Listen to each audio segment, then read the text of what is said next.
Hello good evening guys. So basically आज 64 day evening running का 21 days है, यानी 21वां दिन, और आपका रनिंग चैलेंज है 45 मिनट्स। सो चलिए आफ्टर कंप्लीट करके आपसे मिलते हैं। ओके, डे 21 चैलेंज कंप्लीट हुआ और आप जानते हैं ड्यूरेशन रहा 45 मिनट। सो काफ़ी अच्छा से कंप्लीट हो गया आज डे 21 का चैलेंज। तो चैलेंज का दिन घटता जा रहा है और समय डेली वाई इंक्रीज होता जा रहा है। तो चलिए, काफ़ी अच्छा लग रहा है चैलेंज को कंप्लीट करके। तो अगर आपको नींद नहीं आती है तो आप दौड़ना शुरू कर दें, आपको ऑटोमेटिक अच्छे से नींद आने लगेगी। तो चलिए, आज हम फिर से एक नए टॉपिक पे बात करेंगे, और अगर आपको अच्छा लगता है तो आप ज़रूर फॉलो कीजिएगा मेरी बातों को। तो बेसिकली आज हम बात करेंगे, क्योंकि इस चैनल में हम हेल्थ एंड वेलनेस की ही बात करेंगे, तो फालतू बात तो नहीं करेंगे। तो यहाँ पे हम बात करेंगे आज के शेयर मार्केट के बारे में, कि ऑनलाइन आप जानते हैं कि शेयर मार्केट का काफ़ी चर्चा होता है और काफ़ी लोग पैसे अर्न करते हैं, काफ़ी लोग फ्रॉड के शिकार होते हैं। तो क्या होता है शेयर मार्केट, जिन्हें कुछ नहीं पता, तो इन्हें उसमें थोड़ा सा हम चर्चा करेंगे डिटेल में। और बाकी आने वाले समय में मैं शेयर मार्केट का हर टॉपिक पे बेसिक से लेकर एडवांस तक मैं वीडियो बनाऊंगा, और आप उसे देखकर फॉलो करके आप सीख सकते हैं और मार्केट से पैसा इजी वे से अर्न कर सकते हैं। तो कोई भी प्रोफेशन में आप जाइएगा तो पहले सीखने का प्रयास कीजिएगा। जब तक आप उस प्रोफेशन को सीख नहीं पाइएगा तब तक आप पैसा उस प्रोफेशन से अर्न नहीं कर पाएंगे। चाहे आप शॉर्ट टर्म में भले ही कोई आपके लिए काम कर दे, लेकिन लॉन्ग टर्म में आप ही को काम करना पड़ेगा, और अगर नहीं कर पाए तो आप वहाँ से निकाले जाएंगे या आप खुद क्विट कर देंगे, छोड़ देंगे। ओके, तो बेसिकली शेयर मार्केट होता क्या है, तो जिस तरह आप किसी भी चीज़ का मार्केट देखते हैं, कोई भी सर्विस का सर्विस या प्रोडक्ट हो, तो वो एक प्लेटफॉर्म के माध्यम से या किसी दुकान के माध्यम से कंपनी के द्वारा प्रोवाइड किया जाता है, जो कि तो उसी तरह कंपनी जो प्रोडक्ट बनाती है उसका भी कंपनी का हिस्सेदारी होता है। हिस्सेदारी उसे कई 100% मान लीजिए कोई कंपनी है, राम एक कंपनी है, उसका 100% उसका वैल्यूएशन है, 100 करोड़ उसका वैल्यूएशन है। ओके, उस कंपनी का। तो राम अब सोच रहा है कि क्या किया जाए, कि तो ये तो आपका बात की बात गई। थोड़ा सा मैं शॉर्ट में बता दूं कि शेयर मार्केट आपका वह जगह है जहां पे आपका शेयर का खरीदारी और बिक्री होती है। NSE और BSE इंडियन शेयर मार्केट में रजिस्टर्ड है सेबी के अंतर्गत। ओके, सेबी का आपका फुल फॉर्म होता है security board of exchange. SEBI का फुल फॉर्म होता है security exchange board of India. Okay, तो बेसिकली सेबी के अंतर्गत आपको NSE और BSE में आपका कंपनियां रजिस्टर्ड होती है, और उसी के तहत सेबी के नियमों को फॉलो करते हुए कंपनी अपना मार्केट में अपना शेयर लाती है। और फर्स्ट जब कोई भी कंपनी अपना मार्केट में शेयर लॉन्च करती है तो उसे हम IPO बोलते हैं, इनिशियल पब्लिक ऑफर उसे बोलते हैं। यानी मान लीजिए कोई भी एक छोटा सा कंपनी है और छोटा से होते होते वो बड़ी हो गई, अब उसके पास कुछ ज़्यादा फंड चाहिए जो अपने मार्केट में अपना स्टोर हो या कंपनी का विस्तार हो करने के लिए चाहती है, लेकिन उसके पास पैसा नहीं है। तो वो या तो बैंक से पैसा उठाएगी, या बैंक से नहीं उठाकर या तो पब्लिक से पैसा उठाएगी। तो इसके लिए सबसे पहले उसको सेबी पे रजिस्टर्ड होना पड़ेगा। सेबी पे बेसिकली NSE और BSE दो जगह हैं जहाँ पे NSE पे आपका इंडिया का टॉप 50 कंपनी रजिस्टर्ड होती है, यानी जो इंडिया का टॉप 50 कंपनी है, 50 कंपनियां हैं जो काम करती है, सबसे बेस्ट लेवल पे ग्रोथ करती है, उस एनएससी पे रजिस्टर्ड है। और सेबी पे आपका 30 कंपनी आपका रजिस्टर्ड है। ओके, तो एनएस और नहीं, मैं जब बता दूं तो बीएससी पे आपका 30 कंपनी आपका रजिस्टर्ड है। ओके, तो ऐसे करके आप या तो सेबी में या तो एनएससी में जाके खरीद सकते हैं अपना शेयर, या किसी भी कंपनी का, या बीएससी में खरीद सकते हैं। तो दोनों जगह कुछ खास डिफरेंस नहीं होता है। आप एनएससी या बीएससी में जाके आप दोनों जगह से शेयर मार्केट से आप कोई भी कंपनी का हिस्सेदारी खरीद सकते हैं और उसे आप होल्ड रख सकते हैं, या आप डे ट्रेडिंग, स्विंग ट्रेडिंग, इसके माध्यम से आप पैसा अर्न कर सकते हैं। तो बेसिकली अगर आपके पास जो नॉलेज नहीं होता है जो, तो स्विंग ट्रेडिंग काफ़ी अच्छा होता है। स्विंग ट्रेडिंग का सिंपल सा अर्थ होता है आपका एक सप्ताह से आप मतलब एक दिन से ज़्यादा आप जब रखते हैं तो एक सप्ताह से एक मंथ के अंदर आपका कोई भी शेयर ले लीजिए, कोई भी कंपनी का। और वैसे भी कोई भी कंपनी का आप शेयर नहीं ले सकते हैं अगर आप पूरी तरह से बेसिक उसका फंडामेंटल उसका देखिएगा। फंडामेंटल देख रहे टिकर टाइप आपका ऐप आता है जिसमें आपका कोई भी कंपनी का डिटेल चाहिए, तो टिकर टाइप के माध्यम से आप अपना कंपनी का नाम डालिएगा और क्या क्या कंपनी के देखना चाहते हैं उसका हर एक चीज़ बेसिक डिटेल्स आपका टिकर टाइप में मिल जाती है, जो कि फ्री में उपलब्ध होता है। ओके, या investing.com पे जाके आप देख सकते हैं। ये सभी आपका फ्री ऐप है जो जहाँ पे आप आसानी से देख सकते हैं। ओके, तो शेयर मार्केट बेसिकली आपका जहाँ पे आप कंपनी का शेयर खरीदते हैं।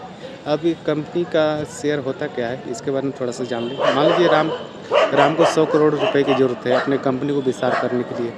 तो राम चाह रहा है कि बैंक से पैसा ना उठा के पब्लिक से पैसा उठाया जाए। ओके, तो पब्लिक से पैसा वो कैसे उठाया जाए? पब्लिक के पास तो हर किसी के पास तो जाकर नहीं मांगेगा एक 10 हज़ार 1 लाख रुपए। ओके, तो सबसे पहले जाएगा वो सेबी के पास जाके वो अपना कंपनी का A to Z data share करेगा। और सेबी अगर अलाउ करती है तो या तो एनएससी या बीएससी में उसका राम का कंपनी रजिस्टर्ड होगा। ओके, और रजिस्टर्ड होने के बाद उसके बाद कंपनी का आईपीओ लॉन्च होगा। और आईपीओ लॉन्च होने के बाद जिसे बोलते हैं इनिशियल पब्लिक ऑफर। ओके, तो आईपीओ लॉन्च किया जाता है तो इसमें लगभग 25 का शेयर होता है। लगभग हर कंपनी का जितना भी आईपीओ लॉन्च होता है उसका आपका कम से कम 13 से 14 हज़ार आपका एक बंडल पड़ता है, यानी कम से कम 25 शेयर आपको लेना पड़ता है। ओके, तो 13 से 14 हज़ार आपको एक आईपीओ पड़ जाता है। तो अगर आपके पास 13 से 14 हज़ार, और उसमें भी होता है कि कितना भी कई कंपनी आपको कि जितना चाहे उतना लोग अप्लाई करते हैं, लेकिन सभी को उसमें शेयर नहीं मिलता है। अगर जो आगे अप्लाई करता है उसी को शेयर मिल पाता है। ओके, अगर कंपनी का बेसिक अच्छा रहा है, अगर कंपनी अच्छी परफॉर्म करती है तो आईपीओ जिस दिन लॉन्च होता है उसी दिन जो शेयर होता है वो काफ़ी आगे ग्रोथ करता है और उसी दिन लोग 1 से 1.5 गुना प्रॉफिट बना लेते हैं। तो आईपीओ में भी पैसा लगाना अच्छी बात है। और अगर देखा जाए तो पिछले डाटा के अनुसार आईपीओ अधिकतर अच्छी परफॉर्म की है, लेकिन आपका जोमेटो का पेटीएम का आईपीओ आपने सुना होगा। तो पेटीएम का आईपीओ भी जो काफ़ी ज़्यादा मात्रा में मार्केट से पैसा उठाई, लेकिन वो अच्छा से परफॉर्म नहीं कर पाई और अंततः आप देख सकते हैं पेटीएम का आज ये क्या हाल है। पेटीएम आज डूब गई और जो भी शेयर उसके इन्वेस्टर थे जो पैसा लगाए थे उनका खास प्रॉफिट नहीं हो पाया।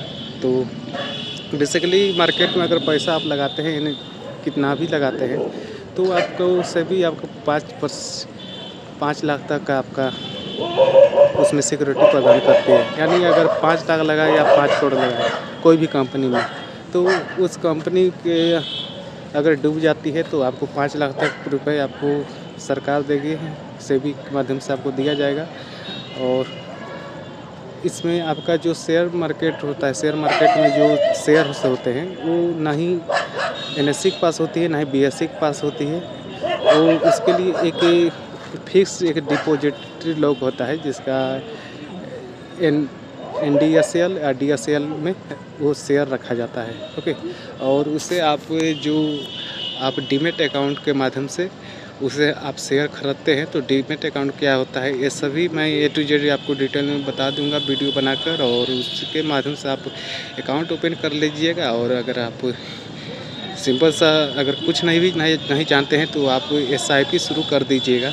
और SIP अगर आप आज से 500 रुपये का भी शुरू करते हैं तो 25 साल बाद आप देख सकिएगा कि कंपाउंडिंग, बेसिकली कंपाउंडिंग का आप अगर जानते हैं प्रॉफिट तो आप खुद समझ सकते हैं। सपोज दैट मान लीजिए मैं जो 64 है जो होता है चेस का 64 खाने देखते हैं, तो उसमें हर खोखे में एक ही बार आप 50 लाख रुपए लेना चाहेंगे, या हर खोखे में जो 1 रुपये पहला खोखा में मतलब पिछले का दुगुना आप डेली लेना चाहेंगे, या 30 दिन सैलरी लेना चाहिए, या पिछले का दुगुना आप सैलरी लेना चाहिएगा।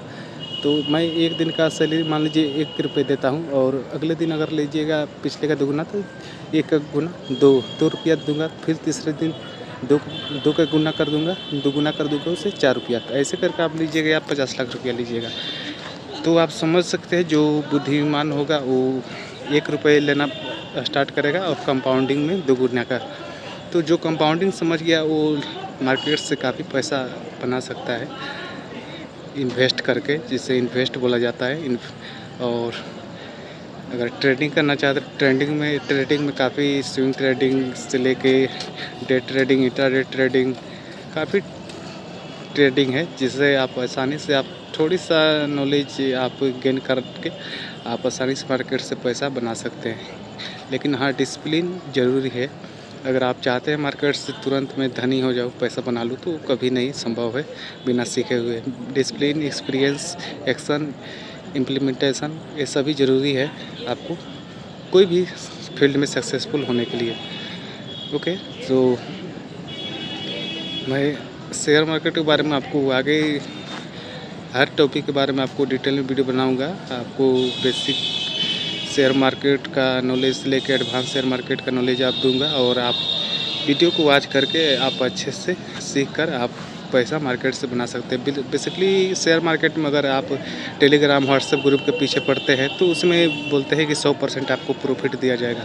तो जहाँ पे आप 100% का या आपको लालच दिया जाता है कि आपको 100% गारंटी, तो शेयर मार्केट कितना भी बड़े बड़े जो शेयर मार्केट में ट्रेडर्स हुए, इन्वेस्टर्स हुए हैं, तो कभी भी गारंटी 100% नहीं देते हैं कि आपका पैसा नहीं डूबेगा और आपको 100% प्रॉफिट बना कर दूंगा। तो जितने भी आप टेलीग्राम ग्रुप, व्हाट्सएप ग्रुप में अगर आपको ऐड किया जाता है और बोला जाता है कि आप पैसा लगाइए आपको 100% प्रॉफिट दिया जाएगा, तो आप उससे पहले ही दूर भाग जाइए। ठीक है, मान लीजिए एक बार प्रॉफिट बना कर दिए, 2 बार प्रॉफिट बना कर दिए, पता चला तीसरा बार आपको जो भी प्रॉफिट से लेकर जो भी आपका मूल था वो सभी आपका पैसा डूब गया। तो आप इससे बचिए, व्हाट्सएप ग्रुप, टेलीग्राम ग्रुप से, और खुद से नॉलेज गेन कीजिएगा, तभी आप शेयर मार्केट में पैसा बनाने के लिए उतरिएगा। नहीं नॉलेज गेन करना चाहते हैं तो आप अपना सेविंग पैसा ना बर्बाद कीजिएगा और शेयर मार्केट में ना उतरिएगा। पैसा बनाने का सिंपल सा जो नौकरी से आप पैसा अर्न कर रहे हैं वही आपके लिए काफ़ी है। ओके, तो केवल आप प्रॉफिट देख के आप पैसा न कहीं किसी भी प्रोफेशन में ना जाने की कोशिश कीजिएगा, क्योंकि शेयर मार्केट में ये होता है कि आपका जो एक तरफ मान लीजिए 10 लोग हैं तो 5 लोग उसमें प्रॉफिट बना रहे, तो 5 लोगों का पैसा ही उसमें जाता है। वो उसमें नहीं है कि कोई दूसरा अलग से उसमें पैसा दूसरे लोगों को जाता है। अगर 9 लोगों का घाटा हुआ है तो इसका मतलब एक आदमी उसमें प्रॉफिट बनाया है, पूरे 9 लोगों का पैसा वो ले गया है। तो ये बेसिकली एक प्रायिकता पे आधारित है। जो आप कैसीनो देखते हैं उसमें 60% 40% का मान लीजिए रिस्क होता है कि या 60% आपका प्रॉफिट होता है जीतने का और 40% आपका हारने का रिस्क होता है। फिर भी कैसीनो हमेशा प्रॉफिट में क्यों रहता है? क्योंकि वो प्रायिकता पे उसमें होता है। ओके, तो जो डिसिप्लिन वहाँ पे फॉलो नहीं कर पाते हैं और वहाँ पे अधिकतर लोग हार जाते हैं। तो सपोज दैट मान लीजिए अगर एक बेस्ट ट्रेडर रहेगा तो वो बोलेगा कि आपका 60 से 70% उसका एक्यूरेसी रहेगा, ज़्यादा से ज़्यादा 70 से 80% वो एक्यूरेसी दे सकता है। लेकिन तो सपोज दैट मान लीजिए आप 10 ट्रेड लेते हैं, तो 10 ट्रेड लेते हैं तो मान लीजिए एक ट्रेडर का जो सबसे बेस्ट है, वर्ल्ड का बेस्ट ट्रेडर, उसका मान लीजिए एक्यूरेसी 70% है। तो यानी 10 में से 7 बार वो प्रॉफिट बनाएगा और 3 बार उसका भी लॉस होगा। तो मान लीजिए 3 बार लॉस हुआ। और एक छोटा सा एग्जांपल के माध्यम से मान लीजिए 7 बार वो पैसा लगाया और 7 रुपये वो प्रॉफिट अर्न किया और 3 बार पैसा लगाया तो 3 रुपया घाटा में चला गया। तो उसका फिर भी वो फ़ायदा में हुआ। 7 रुपये में से 3 रुपये घटा दीजिए, यानी 4 रुपये वो प्रॉफिट में आया। तो ऐसे करके आपका प्रायिकता पे आधारित होता है ये आपका। तो ये डिसिप्लिन अगर फॉलो करते हैं तो ही आप 70% या 60% या 50% भी एक्यूरेसी ला लेते हैं तो आपका प्रॉफिट पे ही आएंगे। मान लीजिए 50% एक्यूरेसी तो 1/2 का रेशियो आप रखते हैं, तो सपोज दैट 5 ट्रेड आपका प्रॉफिट में होगा और 5 ट्रेड आपका घाटे में हुआ। तो 1/2 का रेशियो रखते हैं, यानी आपका टारगेट रहता है 2 का, यानी 1 रुपये लगाते हैं और 2 रुपये मार्केट से लाने का। तो मान लीजिए 5 बार टारगेट हिट हुआ, 5 बार टारगेट घाटे में हुआ। स्टॉप लॉस 1 रुपया अगर घाटा होता है आपका तो आप मार्केट से निकल जाते हैं। सिंपल सा ये आपका रूल्स होता है। तो 10 रुपये आपका मार्केट से बनाएं, आप 5 रुपये घाटा हो गया, फिर भी आपका 5 रुपये प्रॉफिट में आए। तो वैसे करके आप मार्केट से पैसा आसानी से बना सकते हैं। तो लेकिन नॉलेज होगा तो, और ये नॉलेज आपको किताब पढ़ने से, आपको मार्केट में प्रवेश करने से, रिस्क लेने से ही आता है। अगर आप चाहते हैं कोई भी फील्ड में अगर कि बिना रिस्क का पैसा अर्न कर लिया जाए तो ये कभी नहीं संभव है। अगर लाइफ में रिस्क नहीं लेते हैं तो आप पैसा कभी नहीं बना पाते हैं। रिस्क हमें क्यों लगता है? मान लीजिए हमें लगता है नौकरी हमारा रिस्क नहीं है। नौकरी आज के समय करते हैं और बिजनेस करते हैं। बिजनेस में आपको 1% चांस है आपका कि आप सफल हो पाइएगा, और नौकरी में आपका 0.003% चांस है। तो किस में ज़्यादा चांस है आपका सफल होने का? किस में ज़्यादा रिस्क है? तो सिंपल सी बात है नौकरी में। फिर भी हमें नौकरी क्यों सभी को लगता है कि नौकरी हमें सेफ़ है, कि इसमें रिस्क है, 0% रिस्क है। हम अपना जॉब में पाने के लिए आपको 10 से 15 लाख रुपए मान लीजिए खर्च कर देते हैं। बेसिक मान लीजिए 10 लाख तो आपको खर्च हो ही जाता है, या 5 से 6 लाख जो बेसिक आपका ग्रेजुएशन तक पढ़ाई हो, या हायर जो एजुकेशन पाते हैं उनका तो पूछना ही नहीं है। तो इतने लाख आप रुपए पैसा खर्च करते हैं अपनी एजुकेशन पे, लेकिन फिर भी हमें रिस्क नहीं लगता है। ऐसा क्यों? क्योंकि बेसिकली रिस्क हमें वहीं से स्टार्ट हो जाता है लगना कि जहाँ पे हमारा गार्जियन साथ नहीं देते हैं, हमारे माता पिता नहीं साथ देते हैं, और जिससे कि वहाँ पे हमें जो रिस्क भी नहीं हो, छोटा से भी काम हो तो उसमें रिस्क लगने लगता है। लेकिन जहाँ पे सपोर्ट मिलता है आपका गार्जियन का, आपका फ्रेंड से लेके आपका जो भी आपके आसपास आपके लोग होते हैं, आपके सपोर्टिव होते हैं, तो वहाँ पे आपका रिस्क नहीं लगता है। तो जो जॉब है तो बेसिकली यहाँ पे आपका सभी कोई सपोर्ट करता है। आपका माता पिता, आपका जितने भी रिश्तेदार है, आपका दोस्त, सभी कोई बोलेगा कि हाँ जॉब सही है, जॉब आप तैयारी कीजिए। भले ही आप कितना भी साल लगा दीजिए, आपको 10 साल लगा दीजिए, 15 साल लगा दीजिए, या लास्ट में जाके आपको जॉब नहीं भी मिले तो भी आपको उसमें रिस्क नहीं लगेगा, क्योंकि वहाँ पे आपके गार्जियन खड़े थे। और जहाँ पे गार्जियन आपके खड़े रहेंगे, गार्जियन का हाथ जब तक रहेगा आपके ऊपर, आपको कोई भी काम आसानी से कर सकते हैं और उसमें आपको रिस्क नहीं रहेगा। लेकिन जहाँ बात आती है बिजनेस का, तो वहाँ पे आपका गार्जियन का पहला हाथ छूट जाएगा। आपके सपोर्टी, आपके मित्र सभी लोग का हाथ वहाँ से छूट जाएगा और वहीं से आप अकेला पड़ जाएंगे। और जब अकेला पड़ जाएंगे तो आपको भले ही आसान काम दिया जाएगा, आपको वहाँ पे रिस्क लगने लगेगा और वहाँ से आप चाह के भी सफल होने का चांस काफ़ी कम ज़्यादा रहता है, फिर भी आप वहाँ पे असफल हो जाते हैं। सो यही मेन फैक्टर है कि हम रिस्क लेते हैं जॉब में या चाहे कोई भी फील्ड में, पर हमें रिस्क नहीं लगता है जब हमारा साथ होता है, सपोर्ट मिलता है तो। ओके, तो आप हमेशा बनाए रखें, अपने गार्जियन से लेके, अपने दोस्तों से लेके, हर किसी का साथ बनाए रखें ताकि सपोर्ट मिलता रहे हमेशा। और जब सपोर्ट मिलेगा आपको, तो आपको कोई भी काम करने में आसानी हो जाएगी और आप अपने प्रोफेशन में सक्सेसफुली हो पाएंगे। ओके, तो चलिए आज का वीडियो हम यहीं पर समाप्त करते हैं। अगर आपको अच्छा लगता है तो आप जरूर लाइक करें, कमेंट करें, शेयर करें और जो भी नए पर्सन है आप चैनल को सब्सक्राइब कर लीजिए और बेल आइकन घंटी को प्रेस कर दीजिएगा ताकि जब भी हम अगला वीडियो अपलोड करें आपको नोटिफिकेशन उसी समय चला जाए। Okay, thank you.